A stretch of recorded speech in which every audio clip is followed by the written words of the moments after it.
Hello everyone, today we are going to learn basic Shift Architect tutorial how to add the second floor. So for example, I will create floor with this wall tools. I will create a simple wall.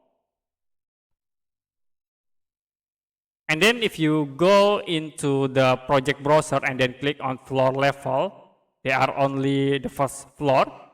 You also can move into 3D view. I will use the perspective full overview, and this is for the first floor. If you want to add the second floor, you can go to build tools and then click on the floor tools. Now you can click insert new floor to create the new floor. Click OK to apply. Click OK again.